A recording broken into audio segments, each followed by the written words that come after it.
What if I told you that the secret to a calm mind isn't in a meditation app, but in the density of your bones? What if the real reason you're overwhelmed by life isn't necessarily a lack of character, but a lack of physical feedback? Science, thankfully, is now proving that when you strengthen your muscles and stress your bones, your body releases a pharmacy of chemicals that cross that beautiful blood-brain barrier to literally turn off your fear.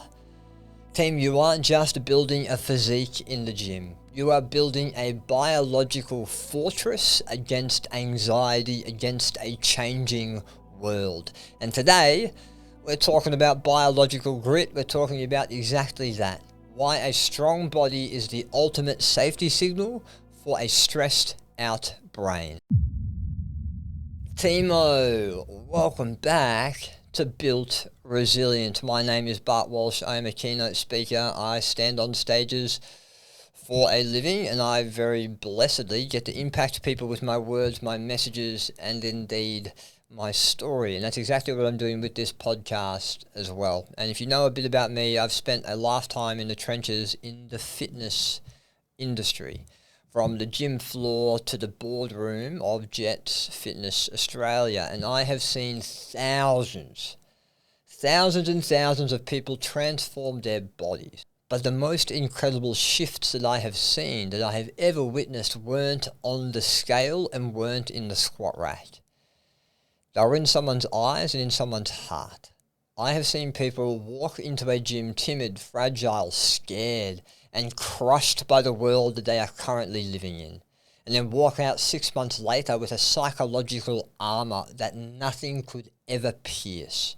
Today, team, I'm very nerdily and very excitedly talking about the neurobiology of strength. Why lifting weights actually makes you feel lighter. There was a period in my life where everything felt thin. My business was under pressure. A lot of businesses are in this beautiful modern world. My sleep, it was shot. I'm sure you can relate. And I felt like a gust of wind could knock over my mental state. I was on an edge. I was trying the whole mindset thing to mindset my way out of the situation. I was journaling. I was talking it through with friends, but I still felt vulnerable. I remember going into the gym one morning, and I never miss, I never have, that's discipline for you. But I walked in there and I didn't want to be there. I actually felt weak for the first time in my life inside those four walls. But I got under a barbell. I did a few heavy sets of back squats. And in that moment, when 100 kilos is sitting on your back, your brain stops worrying. It stops worrying about the passive-aggressive email or the uncertainty of 2026 or the future or AI. It only has one job when you're in that squat rack. And that job is survival. And when I finished that session, team, something had shifted, something changed. I wasn't happier, but I felt solid, I felt stronger, I felt capable. I felt like my roots went deeper into the ground, and I realized that my brain was taking cues off my entire frame, off my body. If my body felt fragile, my thoughts stayed fragile. But when my bones felt that load, when my muscles felt that weight, when they had to produce force, my brain received a signal that said, we are structurally sound, Bart. We can handle this pressure, we can do it. I stopped trying to think I was strong and started proving that I was strong to myself and to my own nervous system. And what I didn't really understand was what was actually happening inside my body. Team, I want you to remember this for the rest of your life. Your brain, your body, your mental fitness, your physical fitness, they are intricately and perfectly connected. They do not work in isolation. This comes down to the beautiful image issue that fitness has at the moment. People go into the gym to look a certain way, but that is a byproduct of why we train. It's a secondary gain. The primary gain is to make your entire being better, to make you a better employee, a better dad, a better mom, a better sister, a better whatever you want to be. And it just so happens that you pursuing that person, pursuing that thing, pursuing a better life will make you look a certain way. Now let's have a look behind the curtain of the science that's happening into our body when we lift weights. Why does this work? Why does a physically stronger body make my mind stronger as well? And it's not just a runner's high, it's not just those beautiful endorphins we all talk about. It is a fundamental conversation happening between your skeletal system, your bones, and your psyche. Now team, in these fitness episodes I tend to do a bit more research than I normally do just because I love this stuff. There are going to be some big words here. Stay with me, try and not tune out. The first reason why this conversation happened has got to do with osteocalcin. You could call it almost like a shield in a way. When you perform weight-bearing exercises, when you put a barbell on your back or even hit the pavement for a run in some instances, your bones aren't just passive sticks. They don't just hold you up. They are an endocrine organ. They are active. They release chemicals. They release a particular chemical, a particular protein called osteocalcin. Now, why does your bone release a brain-altering protein? Let's think about it evolutionarily. If your bones are under a heavy load or under a high impact, you are either hunting or you're being hunted. That's what our body thinks. That's how our body has evolved. And in that moment, the last thing you need is your brain paralyzed by a panic attack. You need a brain that is sharp, one that is focused, one that is brave. And this protein, osteocalcin, crosses the blood-brain barrier. It hits the brain and then literally switches off that alarm in your amygdala, which is that chaos portion of your brain, the portion that's responsible for fight or flight. This protein tells your brain, hey, we're in the fight, so stop worrying, let's focus. And to trigger this protein, you cannot just walk on a treadmill. That has other benefits, don't get me wrong, I'm not saying don't do it, I'm just saying if you want to have this benefit, you need loading.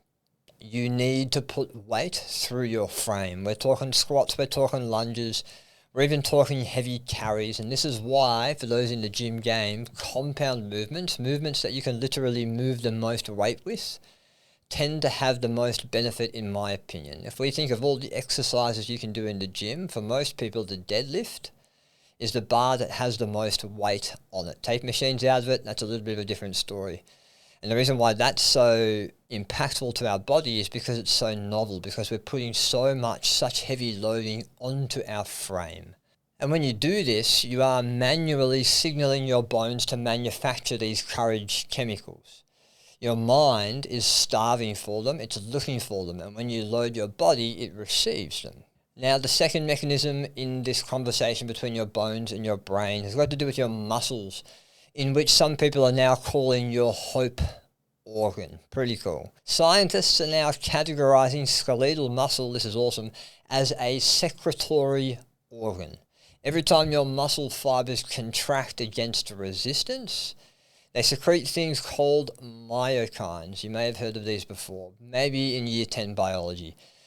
And these myokines, researchers have literally nicknamed hope molecules. And these myokines aren't just for muscle growth, even though they are involved. They actually travel to your brain and act as a natural antidepressant. They improve your metabolic health on top of that, which stabilizes your blood sugar. And a stable blood sugar is the foundation of a stable mood. The body is intricately and perfectly integrated. So when you feel that brain fog or that existential dread I tend to be having far too much these days, your muscles are likely dormant, they're still. And by engaging in resistance training, you are opening up a pharmacy inside your own body.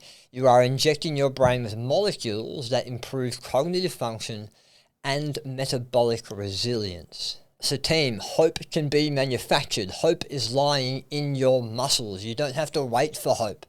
You don't have to wait for it to arrive anymore. You can produce it in a squat rack. And the third mechanism I want to touch on today, you could consider it a safety signal of mass. Your nervous system is constantly performing a process, a very nerdy process, a very long word called interoception, which is kind of like listening to the state of your body to decide how you should feel. So if your posture is collapsed or your grip is weak and your muscles happen to be soft, your brain receives a submission signal. It assumes that you are defeated. So it keeps your cortisol high because you are technically still vulnerable. But when you build functional mass, functional movement, and grip strength, you change that feedback. You swap it over. A stronger frame sends a dominance and readiness signal to the prefrontal cortex, to that rational part of your brain. And it says, hey, we have the structural integrity to handle a hit. We can do this. This is why people who get physically strong suddenly find themselves more assertive in boardrooms and more calm in high-stress conversations. It's because your brain finally trusts the suit of armor it is living in. You aren't necessarily changing how you look, but you are changing the internal weather of your confidence. And I'm going to harp on it again, but I think it's a really important message. This is why how you look is a secondary gain to fitness. And so if you are starting a fitness journey and you get disheartened because you don't look a certain way, trust me when I say if the weight on the bar is going up, some very good things are happening inside your body. The human biology is not one-dimensional. Muscles aren't just these things that get bigger and shrink. They are hope, they are function, they are confidence. And I've seen people change almost overnight simply by getting a stronger deadlift. So team, here is your challenge, in a way, your challenge for the week. I want you to stop treating the gym like an option or a hobby. I want you to treat it like your mental health insurance policy. If you feel like the world is far too heavy for you to bear, go get under some weight. And if you don't know how to do it, learn it, so that you can prove to your nervous system that you are structurally sound. Build the bones, build the muscle, and watch your mental grit follow suit. Team, you are not a brain floating in a Futurama tank. You are a biological machine that was designed to move, to carry, and to conquer. Teamo, thank you for listening today. My name is Bart Walsh. This is Built Resilient. As mentioned, I am a keynote speaker. There are some incredible presentations coming up over the next few weeks. I can't wait to go to Newcastle for RE New South Wales conference. That's going to be absolutely incredible. Next week, I'm over with the Lucky Charm franchise team for their conference too. I think that's going to be a cracker. We actually have a really cool activity we're going to do at the end of my presentation for that one. There's a few more littered throughout the year. I'll bring them up as they come. But team, thank you for coming along this process with me. Thank you for hopefully taking away something from today's episode. And if you know someone who's feeling a bit fragile right now, just send them a link to this episode. Don't give them any context. Send them the link and hopefully they will take the hint. Team, make sure you leave us a 5-star rating if you are taking stuff away from this episode. But hey, go build that fortress, team. Hit the gym. Build those bones. Get that osteocalcin floating throughout your system. And I will see you in the next episode. Remember to choose resilience. Bye.